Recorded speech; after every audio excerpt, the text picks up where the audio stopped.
Hi,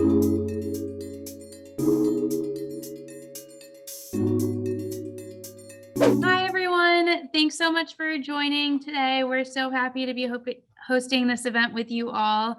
We do have a great event planned for you all. We are going to be starting off with some brief introductions with our Insight panelists on the line. We'll run through a presentation, and then the last 15-20 minutes or so, we'll open it up to Q&A and hopefully be able to answer all of your questions. So I will be moderating the Q&A feature. Feel free to write in the chat throughout the session, and then I'll try to answer as many questions that I can from a recruiting standpoint. But for any questions that are directed for the investment and onsite DGS teams, we can go through that at the end of the session. So with that, I will hand it over to our presenters. Abhi, do you want to go first to introduce yourselves, and then each of the panelists can follow suit? Yeah, sounds good. Hey guys, I'm Abhi. I was born and raised in California Central Valley in a place called Bakersfield. I went to college, just graduated pretty recently at Yale, where I studied statistics, and I'm pretty new at Insight. I work on the investment team here, and I've been here, I think, a little bit over 6 months now. Hi, everyone. My name is Ruth. I'm an analyst on the on-site diligence, growth, and strategy, also known as DGS team. I also started around the same time Abhi did, graduated from Cornell with a degree in business. Hi, I'm NISHA. I graduated from Northeastern in Boston, joined Insight about 6 months ago from Richmond, Virginia originally, which is where I'm from here today. And I'll pass it on to Josh. Hey everyone, I'm Josh. I'm a senior at Duke from New York. Worked at Insight last summer, had an awesome experience, and returning full-time in September. Awesome. I think we can jump into the presentation now. All right. Hey everyone. We're here to talk about the industry first that we sit in, which broadly encompasses a couple of things, but could be best distilled into venture capital and private equity. These tend to have pretty similar and analogous definitions in some ways, but there's a lot of differences beyond just investing in primarily private companies as opposed to what you would normally think as investing in public companies. So we can talk about that on the next slide. Venture capital and private equity, they say, has a lot of drama. I actually learned first about investing from Shark Tank, so this kind of hits home for me. When I was a kid, I used to watch it and thought the idea of investing a little bit of money in really early stage ideas and startups, which were aiming to be much bigger potential companies, seemed kind of cool.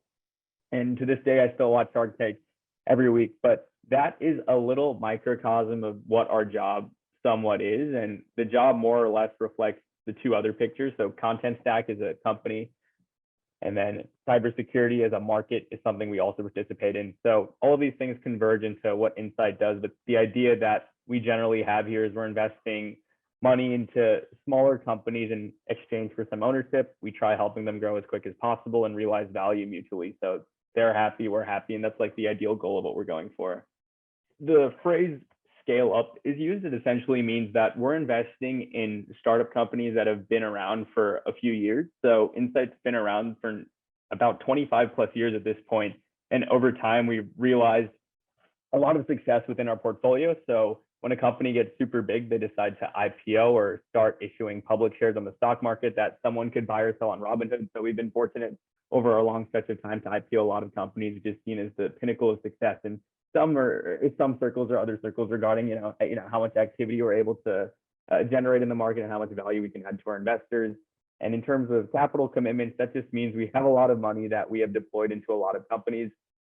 So we have a pretty good track record now of working with software companies. You can think of software as like Spotify or Netflix, these apps that run in your phone. The phone would be considered the hardware part, and everything powering the phone is the software. So that touches a lot of different things, whether it's social media or cybersecurity, like we talked about. And so over time, we've accumulated a lot of experience, particularly investing in companies that aren't really at their idea phase and aren't really like 1 or 2 years old, but really more like 3 or 4 years old in tech. And that's where the term scale up comes from. So there's a little distinction between startups and scale-ups. They're pretty much synonymous, but in order to get a little bit deeper, a startup is essentially an idea that starts to come to fruition. You build what they call a product, which is something you can sell to the market. So if you think about a general product. You can think about like Turnitin, for example. You guys are all in college. That's like the plagiarism software. Like their first product was that plagiarism product to check whether or not you were comparing or cheating. And that's kind of in the beginning where the idea was. And then over time, as a startup grows, and in probability wise, it's pretty tough to actually grow a few years old without suffering from some business issue or another. You get to scale up phase. And at that point, that's where Insight really tries to succeed. We provide you a lot of capital, take a small amount of ownership, and start really validating that your product has a lot of commercial fit. And what that means is that customers are really demanding your product, and you start expanding from one product to a lot of different products. Whereas in the startup phase, you're probably more solely focused on one. And then over time, you get to that grown-up phase where you start thinking about potentially IPOing or generating more sustainable growth. But that little middle section of being around for a few years and starting to think about multiple products and having a lot of commercial activity going is where we tend to excel. And so the way venture capital works is essentially we are actually investing money on behalf of other folks. So a lot of you are attending universities, and a lot of universities have endowments which invest large pools of money in order to generate returns for the university that can then be distributed to making new dorm rooms or trying to improve dining hall food. So the way Insight works is sort of like a middleman. We take money from people like universities, corporate institutions, pension funds for when people retire, and even to some extent, some firms take sovereign wealth funds and wealthy individual money. We take that money from them and then invest it on their behalf into startups. And so the win-win here is we take a small percentage of the gains that we're able to realize with the companies that we work with. For us, we help these startups also succeed as best we can with the value we can provide.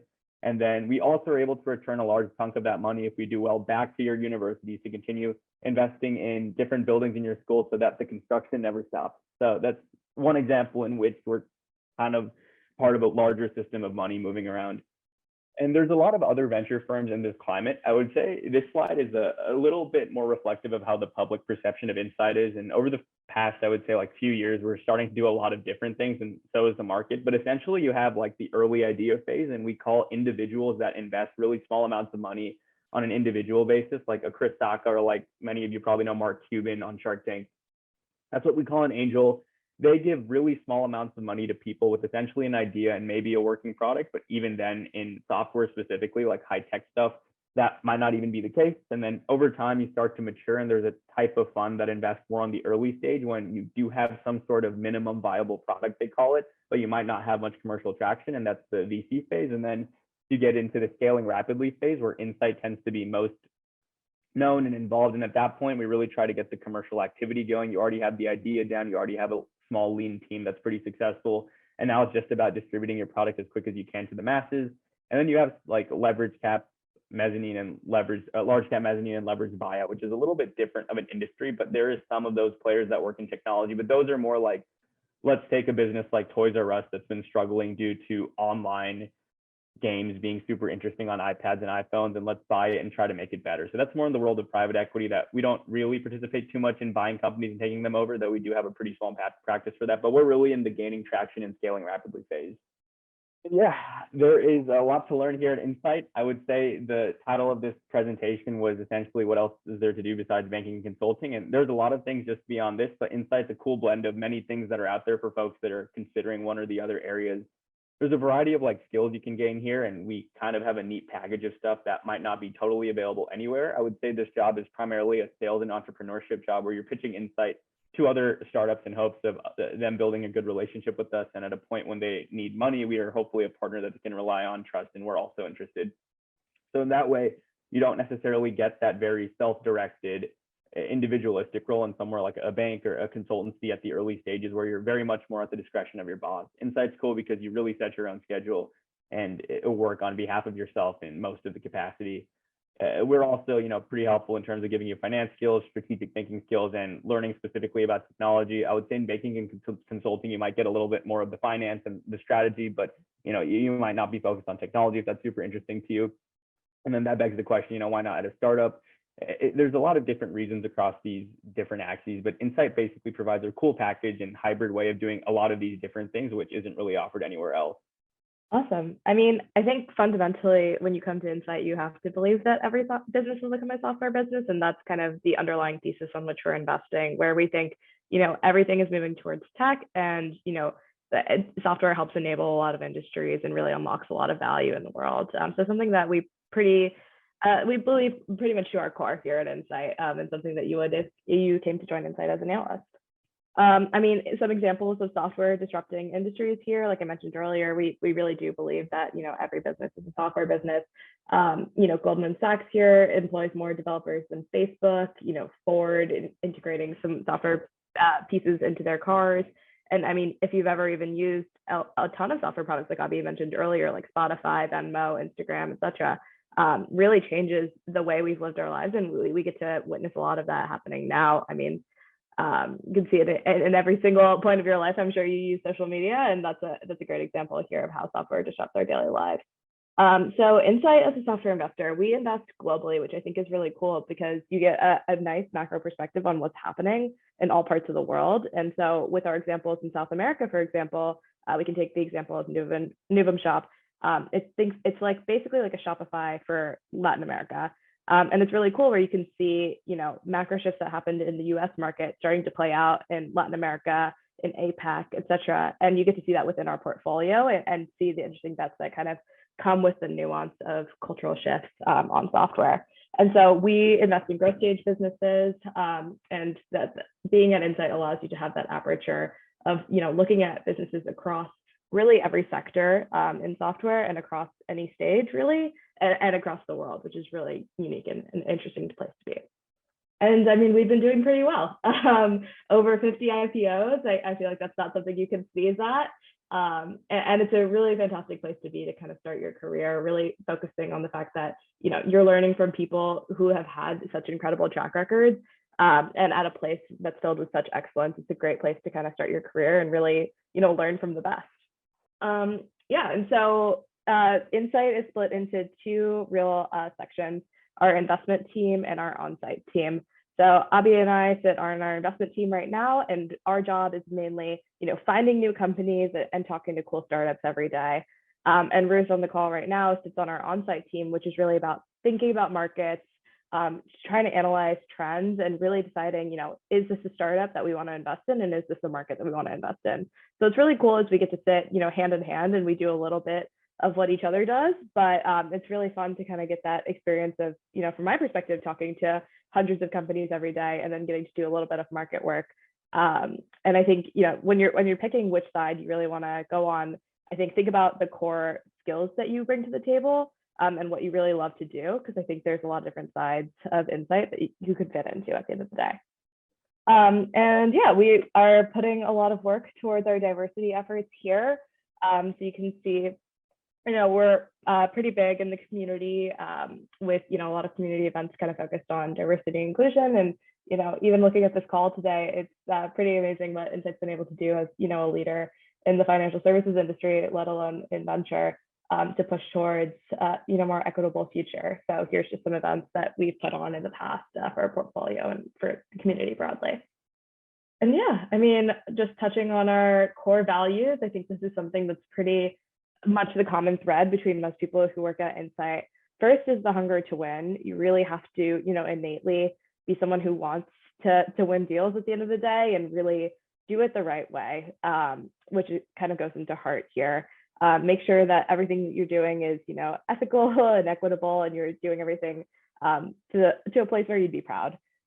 Creativity, you're always thinking of new ways to, find new companies and think about new ways of approaching new markets. So it's pretty key to our job, as is, constant innovation. So, we're looking at companies that are on the breaking edge and the bleeding edge of a lot of their industries and, disrupting things. And so I think we need to mirror that in our day-to-day here at Insight, as well as scrappiness.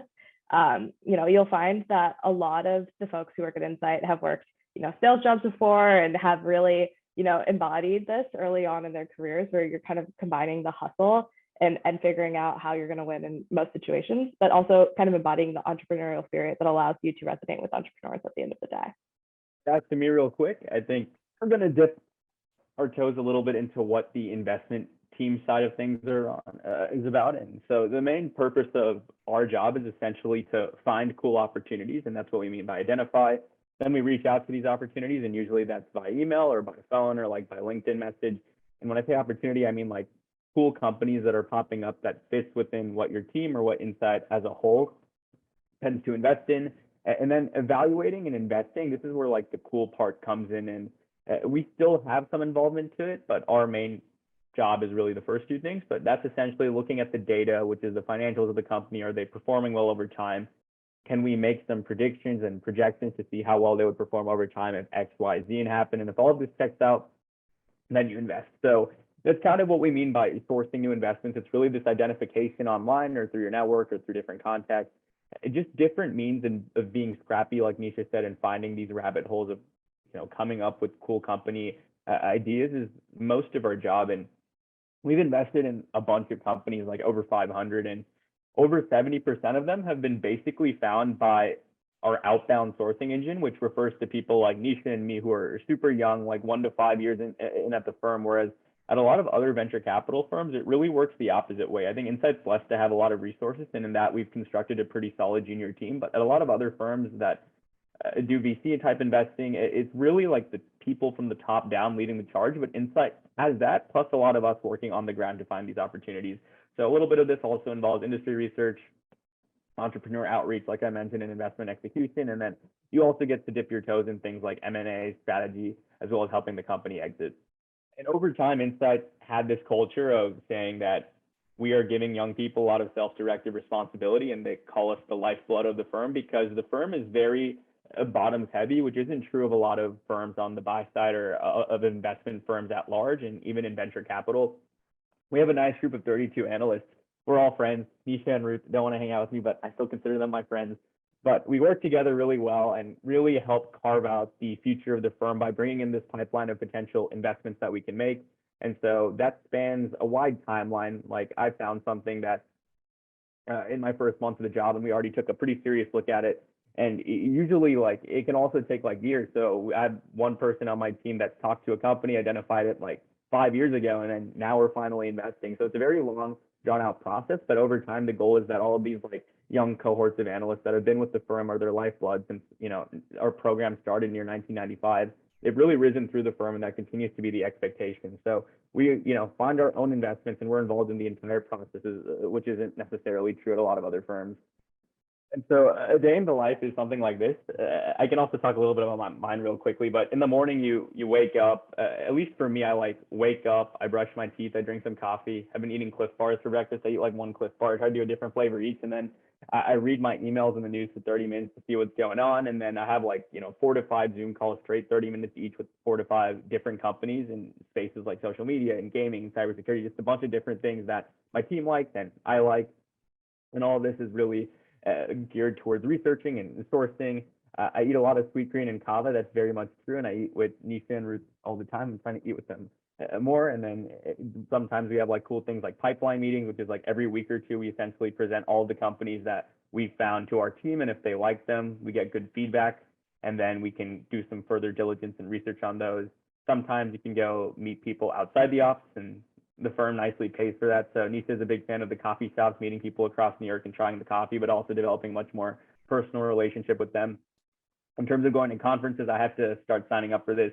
I'm going to London, all on behalf of the firm. I have another friend in Germany right now. He's also going to Finland. So the firm is a very big proponent of sponsoring your travel, which is super cool to build personal relationships and source very much face-to-face across the world and global, like NISHA mentioned earlier.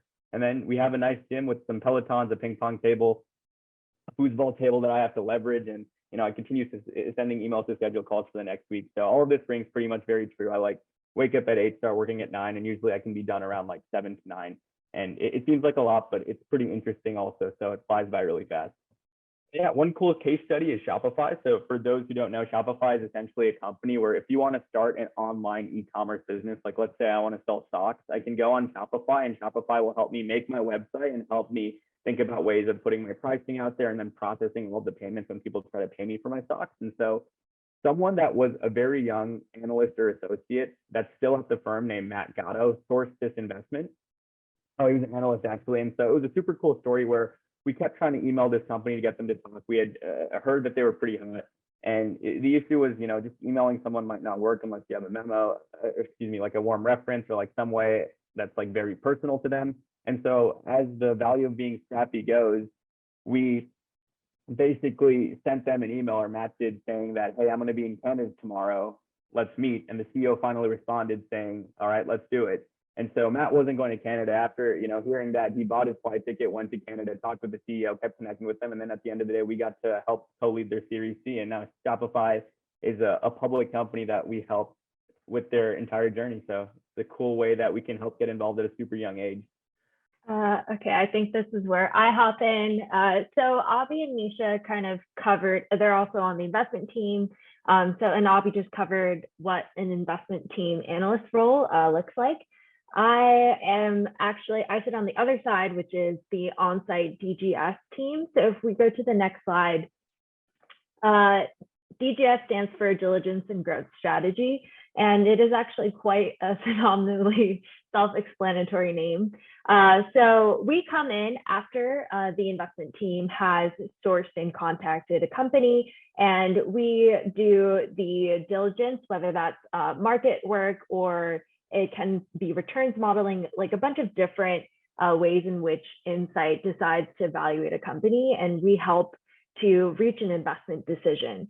And then also a unique part of my role and a role like the role that our team plays is the fact that we also help grow the company post-investment. And that was actually one of the main attractors for me to join this company and this role.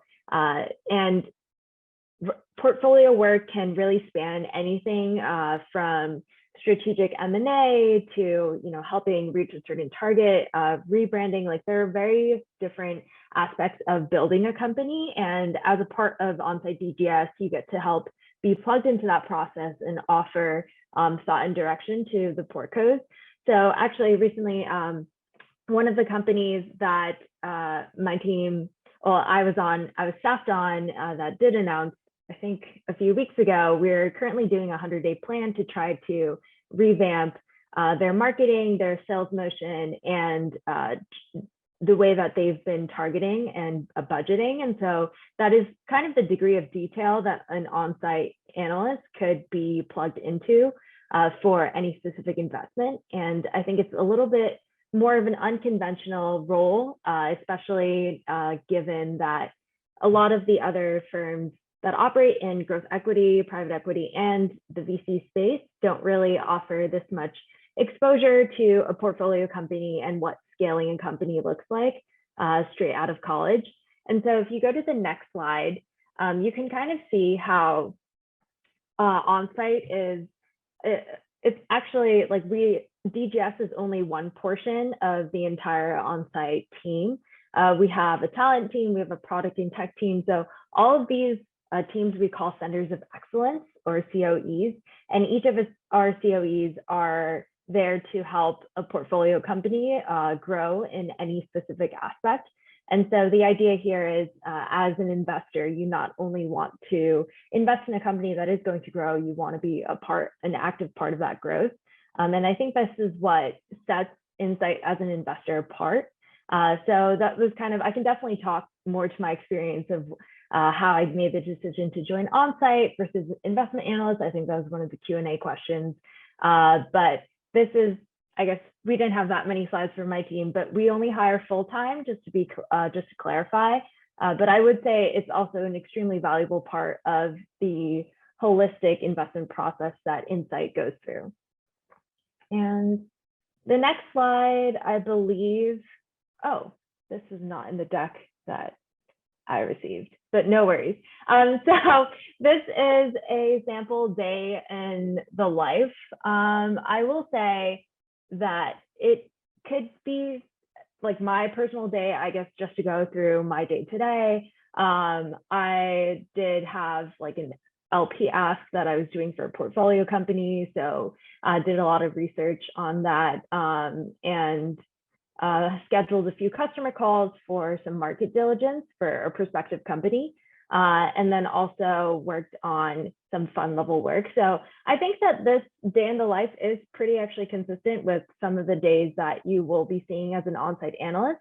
I think definitely a lot of time is spent on diligence initially, just because, as you guys probably know, the investment climate right now, there are so many amazing companies out there. And there's a lot to think about in terms of just, is this the right player to bet on? Is this the right market? I definitely squeeze in time to socialize, especially at the office. Our team is really into lunch salads. So if we go to the next slide, sorry, I don't really know what the order is here. So, oh, I guess this is another case study on Qualtrics and how we contemplated investing in whether or not this was the right player. I'm sure that all of you have exposure to Qualtrics. When I was at Cornell, it was actually a chief survey tool that we utilize, and it's an extremely robust survey tool and analytics tool. And if you can see here, some of these key questions like what differentiates Qualtrics, what is the competitive landscape, how large is the market opportunity? Those are all questions that I ask on a daily basis about all of the companies that I'm asked to look at. And so eventually we did invest in Qualtrics, and it was sold to SAP, which I'm sure some of you are familiar. And unsure if this is the largest backed software acquisition to date, but it was definitely a winner for us. All right, I guess we're talking about the path ahead. So at Insight, I mean, there's a lot of different paths you can take after being an analyst, and I'll speak from kind of the investment analyst point of view here. But a lot of folks will leave to join, a startup, whether that's one within the Insight umbrella, so a portfolio company, or a larger tech company as well. But we also have seen quite a number of startup founders spin out of Insight. I think part of that comes from the fact that you're pretty entrepreneurial minded when you come into Insight, and so a lot of folks are meeting a lot of cool people and getting new ideas just through meeting other entrepreneurs, which is awesome. And after the program, we've seen a number of people go to grad school as well and actually come back. So Riley, who's one of the folks on the Harvard Business School little icon there, actually came back after business school to Insight, where she was internally advanced. So what I think is particularly cool about Insight is, unlike a lot of other venture firms where you're kind of capped at how high you can advance before you have to go get your MBA or go to another fund or start a really successful startup and exit it and then come back as a partner. Insight's really big about what's the word I'm looking for? Developing you as a investor and making sure that you are also successful as this firm is successful. So the partner that I work under started as a summer analyst, and he was the one who sourced Shopify and is now an IC partner here, which is basically the highest level that you can go. And I think that's really cool. They're really persistent on making sure that you're advancing yourself in your career, as well as advancing the firm as a whole. So I think we can move on to the next slide. Next steps. So I think we're talking here about, general characteristics of an Insight analyst.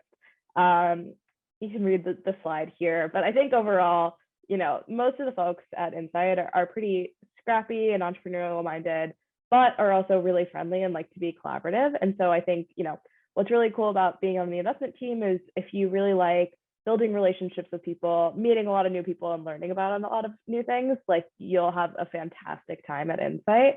And Insight allows you the flexibility to be as creative as you want in your daily job. So I spend a lot of my time sourcing companies on Twitter and talking to founders over DMs. And Insight is like very supportive of that, because at the end of the day, it's all about meeting founders where they are. And I think that's a pretty unique thing to Insight as a whole, and a really fun way to kind of start your job. So I think, okay. So what are we looking for in a candidate? Someone who is a problem solver. I think, it doesn't mean that you have to have a lot of technical skills. I definitely didn't when I entered, and I was pretty freaked out about that. But you can learn most things on the job. I think what Insight really just looks for is someone who's willing to learn and someone who's innately ready to solve problems at the end of the day. And I think, with the personal initiative element here, a lot of our job is fairly independent. No one's like watching over your shoulder or telling you what to do. So I think you're really going to have to be able to have that inner drive and be able to schedule your time accordingly to get stuff that you want done, but then also like strive for something at the end of the day. And then I think the rest is pretty self-evident. I think Insight's pretty big on culture. A lot of us are very good friends and like good people to begin with, which is what I think makes Insight a really fun place to be, where, I've met some of my best friends here at Insight, and it's awesome to be able to say that from a work setting, and something I can't say was the same in a lot of other internships I did before Insight. Thanks, Nisha. Really quick before we jump into Q&A, I just want to quickly go over our recruiting timeline and process, because I'm noticing a lot of questions in the Q&A about that. So our applications for our summer and full-time analyst programs are open. Definitely encourage you to submit your applications if you haven't already. We are reviewing applications for the summer internship on a rolling basis in order of when candidates completed their application. So earlier you submit your materials, definitely the better. A completed application for the investment analyst programs are submitting a copy of your resume, transcript, completing a higher view video, and a predictive assessment. And we'll be hosting our first super day of the season in April, and then we'll host 1 or 2 super days a month thereafter until we fill our class. For the on-site DGS team, they oversee their own recruiting process. Like Ruth said, they only recruit for full-time, but their application, so you simply submit a copy of your resume, and then I believe it's either a cover letter or transcript. Ruth, keep me honest. And then those super days will take place in the summer. So either way, we'll reach out to you directly if you're selected to interview. If at any point you receive any competing offer deadlines, always feel free to reach out to the recruiting team, and we'll be happy to see if there's any flexibility in expediting your process. But with that, I'll open it up to Q&A. So I think the easiest form to go about this, I will read off questions, and then Insight team, feel free to jump in and answer anyone that you feel best suited for. So first question here is regarding the on-site investment teams, would you say someone who is interested in relationship building and community skills would be best fit for the investment team? Yeah, I would tend to say so. We have a wide variety of people, like people that are more extroverted, people that are more introverted. I think that doesn't necessarily define whether or not this sales type job is good for you, because it's more about like, A, are you interested in talking and learning more to people like face to face or Zoom to Zoom? And I know online class might put a dull at least on what that job feels like, but it's like super interactive like this. Just imagine I was like talking to you for 30 minutes like this. It's kind of what our job is on the day-to-day. So I would say yes to that description. And even if you don't think you fit in the description, I would say even potentially yes as well if you're super interested in learning about technology. I would candidly say that, if you dread going on camera and talking on Zoom all the time, then, there's a lot of stuff in progress to make with regards to getting there. But, I think this job can be for everyone as long as you like technology and, put a friendly smile on your face and, are very happy to wake up and do it. Great. Thanks, Avi. Next question is, what software applications are we expected to be proficient in? I can take that. I think you need to be able to use like your email and like your calendar more than anything, and like figure out how to use Zoom. But I'm sure many of you at this point in your life probably know how to use Zoom. But other than that, like, I feel like there's not that much more advanced. You learn how to use Excel on the job. Like, we have training for it. They teach you how to kind of make better PowerPoints and things like that. So I don't think you need to be an expert in really much more than your communications and a standard Microsoft Office suite.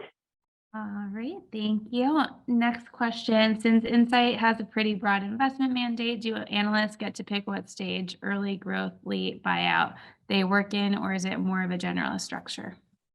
Definitely more generalist, I would say. In fact, a lot of folks that are getting recruited for these type of roles for summer analysts and then full-time analysts tends to want to do more earlier stage stuff, and in my opinion, and a lot of people's opinions, a little bit more exciting, and there's a lot less finance to it and more like big picture thinking. But over time, what you'll see is like companies that you start talking to when you first start off that are super early and would fit more in like the seed and early stage category, they'll start growing up, and this kind of nicely parallels this idea of a lot of folks starting at the bottom at Insight and then working their way up, because your companies will start getting older, that'll start becoming like Series B, Series C's, and really you're growing up with your companies.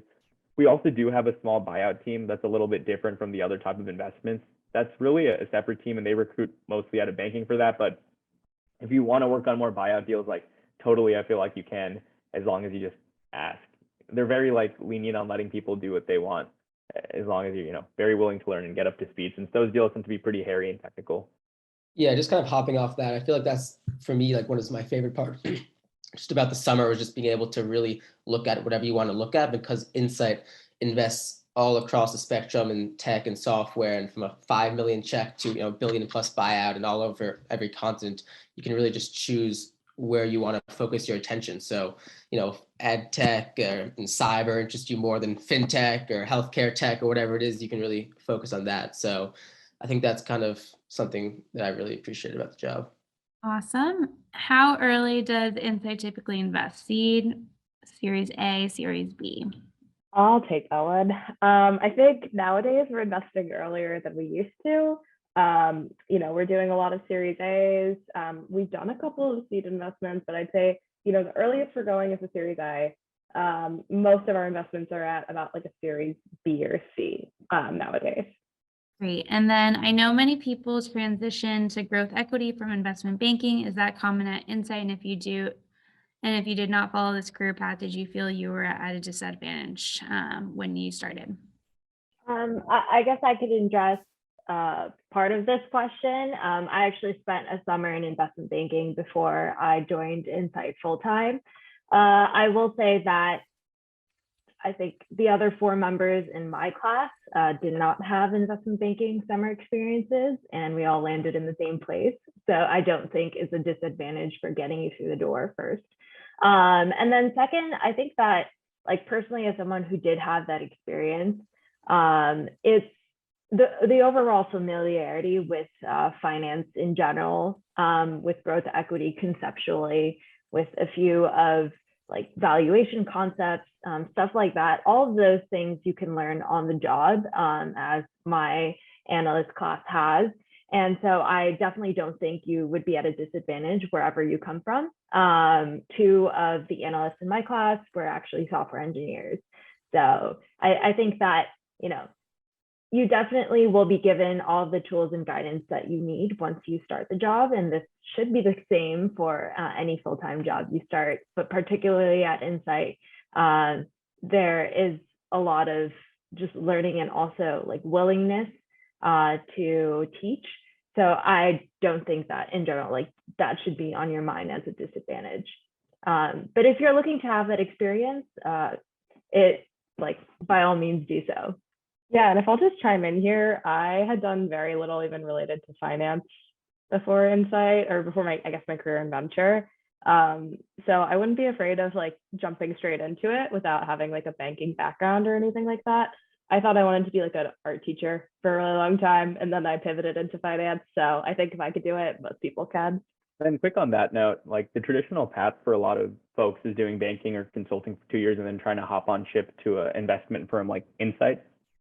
And that's totally possible, and I think increasingly happening so now. Like we've been hiring pretty aggressively at the more like 2-year, 1-year out of college plus stages, as opposed to like summer into full time, because the firm is doing really well and we need some more people at the bottom. And so there's someone on my team that came after 1 year in banking. He thought, he got the skills after a year. Someone came after 3 years of banking because they thought they had the skills after 3 years, or you can be Ruth and come in after 6 months. The job is less about banking, in my opinion, and the skills you get from that. It's more about maybe like the Excel and the ability to at least know some of the financial, like underlying accounting and somewhat market concepts. But the job is a lot different than that. It's a lot more qualitative. So to the extent that you'd be like much better at Excel and could be useful, that's definitely true. But I would say that's not the crux of what our job becomes. So, either path is super viable, either now or later, if you want to do banking first. But, people still end up at Insight and love it. It's a lot different than, either of those paths, but you'll end up being at the same place, which is cool. Awesome. And how does management adapt to economic recessions, especially when they're unexpected? I can take this one. I'm assuming this is like Insight management, not portfolio company management. But I think overall, Insight as an investor has definitely been successful in every economic environment. If you look at the past prior investments we've had, even throughout this pandemic, which you can say has definitely shifted the shape of our economy. And that is because we do invest in software, which are recurring revenue businesses. And I think the investments that we go for are like the companies that we invest in are valuable for consumers, whether that be like individual consumers or businesses, whether B2B or B2C. I think they work in every economic environment, which is kind of, why Insight is Insight today, despite the fact that we've definitely had a number of cycles since 1995. Perfect. And then this one's for every panelist, but what is the greatest challenge you've ever faced in your role and how did you overcome it? Insight's a very self-directed place. I keep using that term, but it's true. So it's nice in that you get to set your own schedule. But one, potential difficulty that comes with that, with the role and being so self-directed, is sometimes you're at a loss how to do something or what exactly like the right Excel formula is or how to make a certain PowerPoint slide, like super minute things like that. And I'm not sure if that's like a cop-out answer because it's not too like big of a challenge, but luckily there's like a few avenues of addressing that. The one is like there's a lot of young people, and so you just ask like Ruth or NISHA or Josh for help, and they're always willing to help you. Or chatting on Microsoft Teams like all day when we could be working probably.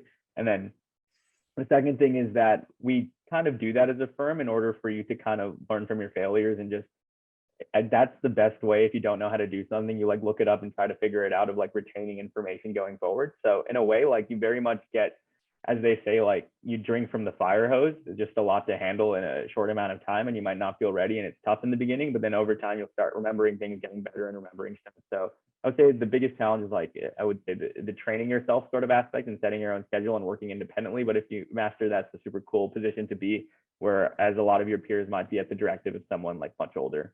Yeah, I totally agree with everything just said there. I think also it's just, for me starting my job, I was definitely a little nervous to actually get in these calls with these CEOs. And you just finished your junior year and you're thrown into talking with founders of really big and amazing companies. But there's a lot of good training that Insight does the first couple of weeks, and you just throw right into it. And after a few, I definitely found myself getting the hang of it, and after many weeks feeling very, very comfortable with doing back to back calls. So, and I think that's just kind of the cool thing about Insight, just being able to have that experience at such a young age to talk to such incredible founders. I think for me, having the breadth of coverage that we do, we can look at any sector across pretty much the entire world at pretty much every single stage, as long as it's software, was really hard for me. Because at that point, like I was sitting there thinking, I don't know how to even start or where to go. And what I think I started to do was lean into, my personal interests. So Abby and I spend a lot of time looking at like gaming software, which is really fun for us. And it allows us to feel like we have a little bit more, specialty, and feel like we actually know a lot more about the sectors by being able to go a little deeper in those than just being pure generalist across the board. We have one more question here. So what steps is Insight Partners taking to promote generational wealth amongst communities of color?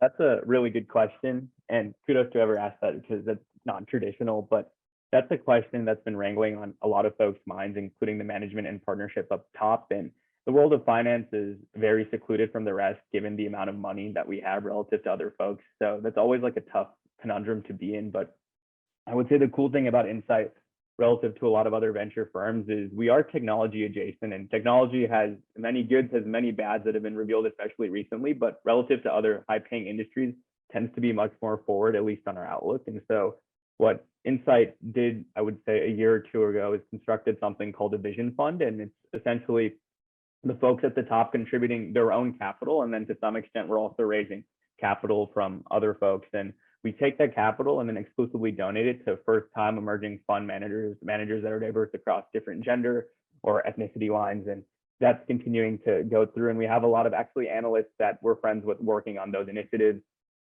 Even beyond that, we recently promoted our first woman identifying partner to the big investment committee, which is not something that a lot of firms have, which is especially weird right now. And these are all really small steps that we're taking, but I would say it's a slow march, but we're very much trying to do as much as we can going forward in order to make the playing field as equal as possible.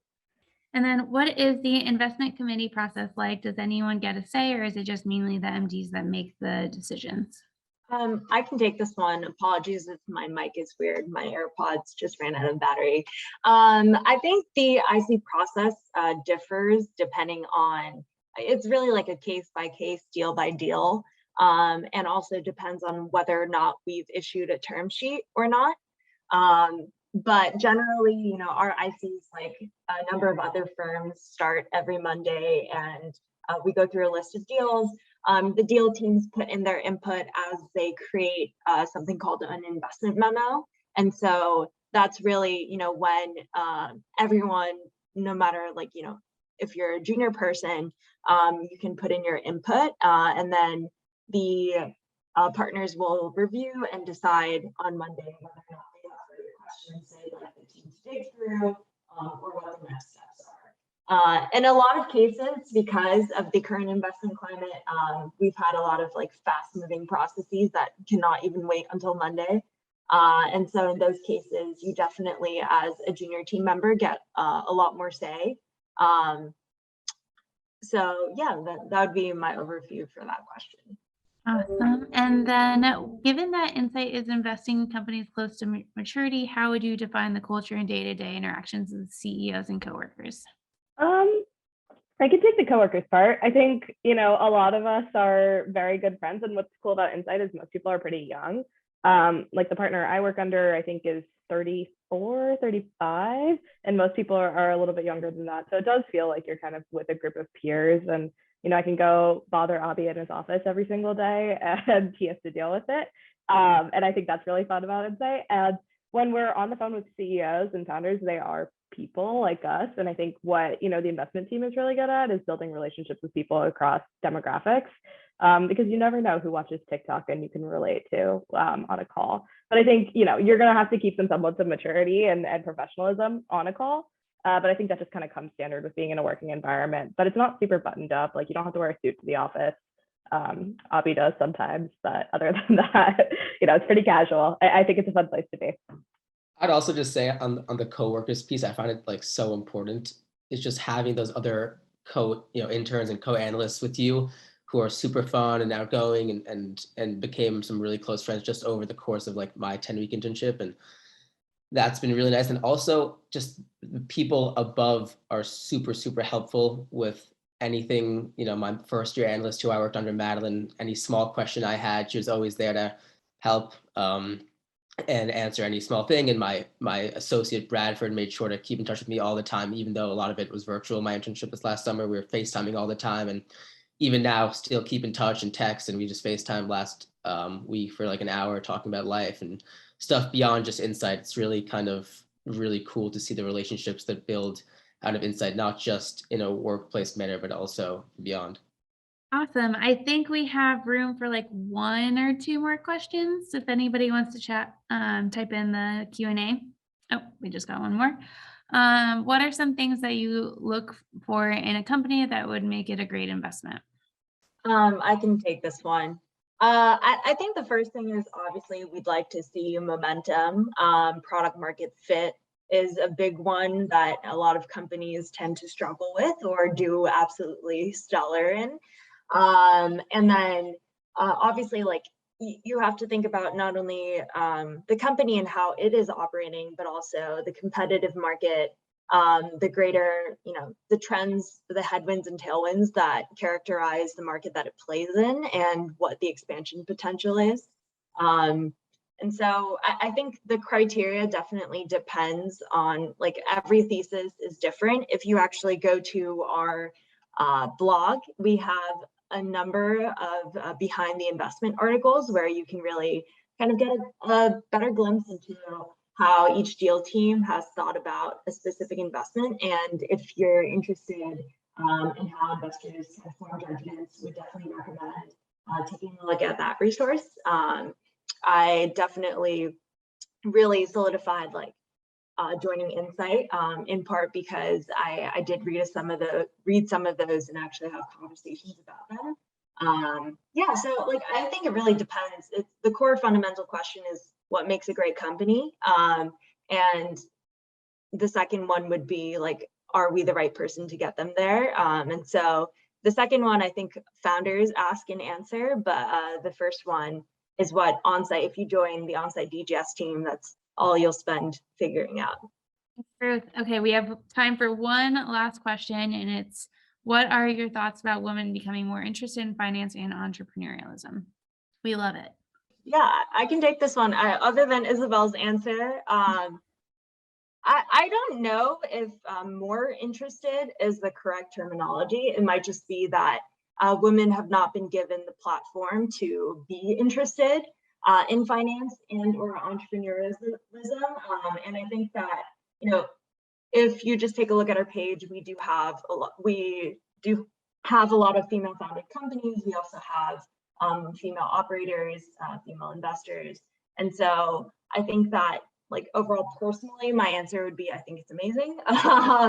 And I do think that Insight really looks at companies, not necessarily like, first of all, we do have a D&I pledge that we ask companies to sign once they join our portfolio. And so I think, you know, diversity in every aspect is something that is not only economically advantageous, but also like creates a culture of inclusion. And I personally think, yeah, like my answer to that would be, I think it's amazing. And we do, I believe we highlighted like a Faces of Change conference that we have. And I think Insight as a firm has been increasingly supportive of being a much more inclusive workplace and investor. All right. I think that sums it up. And it's right 6 o'clock on the dot. So perfect timing. But thank you everyone so much for attending. We're super excited that you were able to attend this session, and everyone asked wonderful questions. So I know Way Up will have some follow-up with you all, but again, really, really happy to be able to host this event with you all. And thank you to our presenters.